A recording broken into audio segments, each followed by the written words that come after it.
반갑습니다. 구독, 좋아요 눌러주시고 큰 부자 되시기를 바라겠습니다. 자, 바이든의 아마겟돈 발언이 나왔죠. 상당히 무시무시합니다.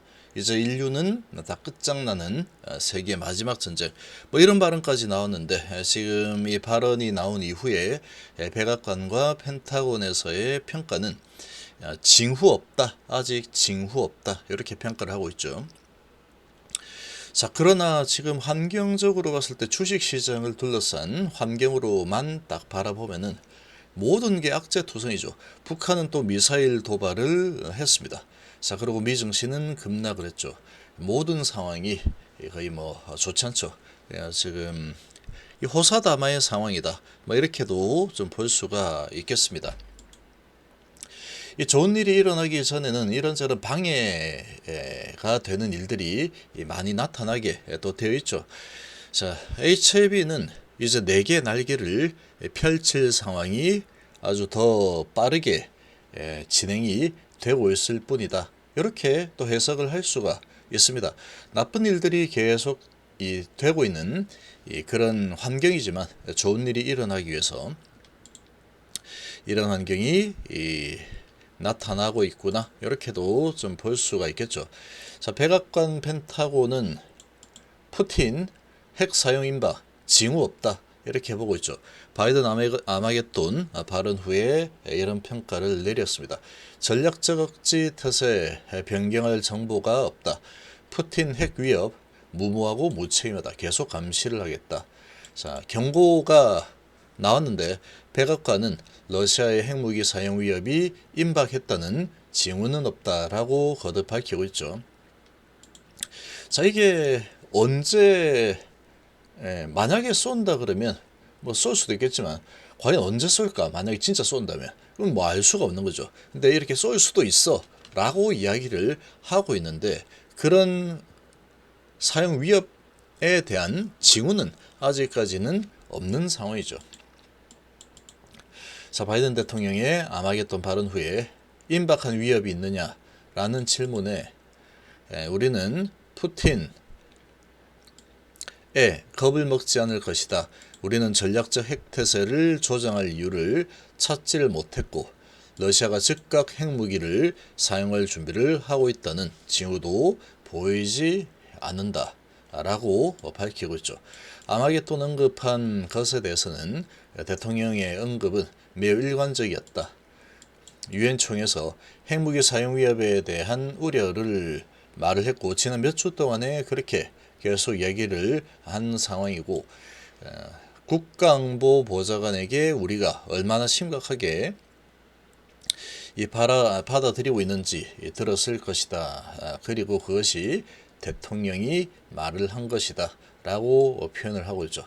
핵무기 사용 가능성에 대해서 이야기를 하면서 아마겟돈 위험이 1962년 쿠바 미사일 위기 이후 최고 수준이다.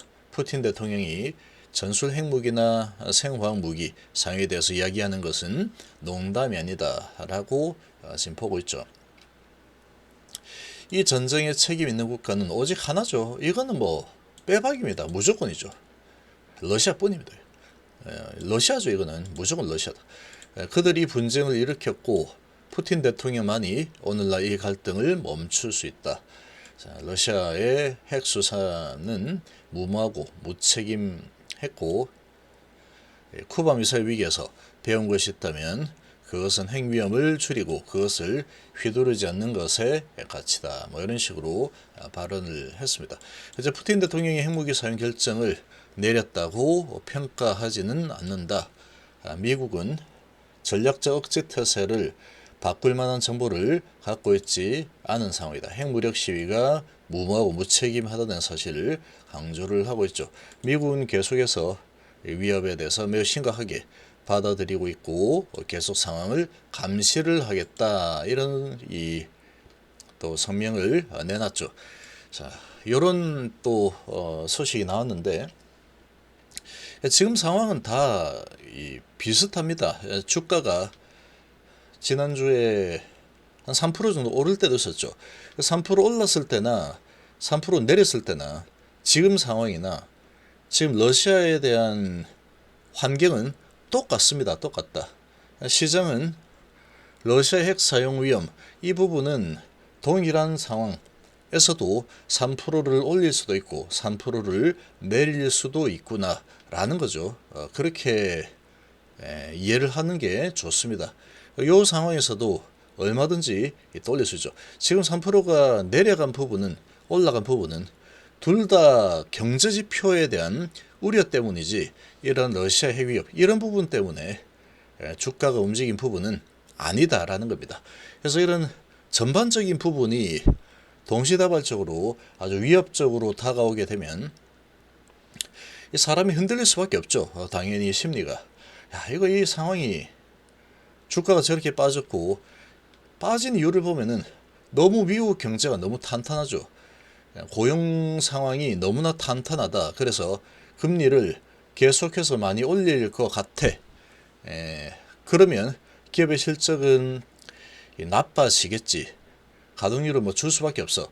소비자의 소비 여력은 줄 수밖에 없어. 이런 부분 때문에 기업 실적에 대한 우려, 그리고 시장에 도는 돈들이 긴축으로 계속해서 주식시장에서 도는 돈들이 전체량 자체가 좀 줄어들 거다. 그런 부분이 영향을 미친 거죠. 자, 이런 상황이다. 근데 지금 전체적으로만 보면은 이거 뭐 호재가 하나도 없는 상황이 되는 거죠. 북한의 심야에 미사일 도발, 언제 어디에서든 타격 능력을 과시했다. 또 이런 부분이 또 주가를 또 끌어내리는 재료로, 단발성 재료로 또 요리할 수 있는 그런 또 소식이죠. 이런 소식들이 어찌 보면은 이 공매도들이 또 만약에 날뛴다 라고 하면 이 공매도 금지 시기가 아주 재빠르게 돌아가게 될 겁니다. 이런 상황이 되면은 금리가 아주, 만약에 이제 공매도들이 또 이런 분위기를 연출하고 시장이 아주 급락하는 상황이, 미증시가 저렇게 또 하락했으니까 전체적으로 좋지 않겠죠. 당연히 이 환율도 많이 급등을 할 거고, 특히 이제 반도체주들이 급락을 했는데 기술주들, 반도체주들 아주 급락했죠. 제약바에는 뭐 많이 빠진 게 1% 정도 빠졌습니다. 많이 빠진 게 뭐 2% 가까이 되고 대부분 다 1% 내외, 오른 정도도 있죠 오히려. 자, 이렇게 진행이 되었는데 어쨌거나 이런 부분은 전방 산업주들, 우리나라를 현재로서는 가장 크게 먹여 살리는 제조업, 전방 산업주, 반도체, 가전, 자동차 이런 부분에 타격이 일어날 수밖에 없겠죠. 그러면 금리는, 물가는 아주 크게 올라갈 수밖에 없는 상황이 되겠죠. 자, 이런 상황에 북한 심야 미사일 도발, 언제 어디서든 타격 능력이 타격이 가능하다. 이런 능력을 과시했습니다. 발사 시간, 장소 다양화로 목표별 맞춤형 타격 위협도 가했죠. 9일 오전 1시 48분에서 1시 58분 사이에 북측 강원도 문천 일대에서 단거리 탄도미사일 2발을 발사를 했습니다. 북한이 이런 심야 시간대에 미사일 도발에 나선 경우는 올해 들어서 처음이고, 2019년도 8월 달에 새벽에 한번 쏜 적이 있죠. 올해 지금 탄도미사일을 23번이나 쏘면서 지금 이렇게 도발을 하고 있는데, 지금까지 심야 시간에 발사한 거는 이번이 처음이죠. 발사 장소 역시 최근 새로운 지명이 등장을 하고 있는 상황이죠. 북한이 이날 쏜 미사일은 강원도 문천은 해군 기지가 있는 곳으로 2020년 4월 단거리 순항미사일 발사 제외하면은 탄도미사일을 쏜 적이 없는 상황이었는데 여기서 또 발사를 했습니다. 북한이 이처럼 발사 시간과 장소를 다양하게 선택해서 한미 탐지망의 교란을 시도하고 있다. 이런 또 지금 도발을 계속하고 있죠. 자, 이렇게 되면은 공매도에 대한 부분이 다시 또 아주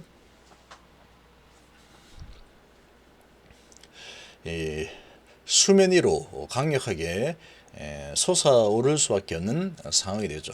자, 이채비의 4대 날개는 이미 가남 손에 쥐고 있고 다음 주 화요일 날 장이 시작하는 날 아마도 이제 진행이 되죠. 프리랜드 미팅. 그리고 가격 유증가 결정이 그날 진행이 되죠.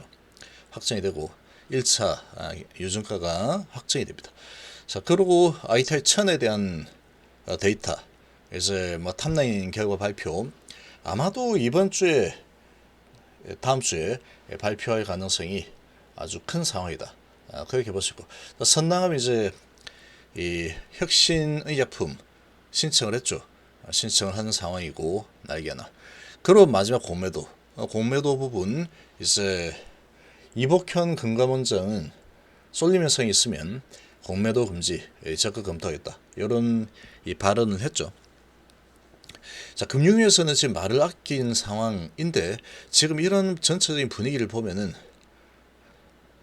말을 아끼고 있다가 때가 되면 공매 금지가 어느 날 갑자기 실행이 될 가능성이 아주 높아 보입니다. 지금 같은 상황이면.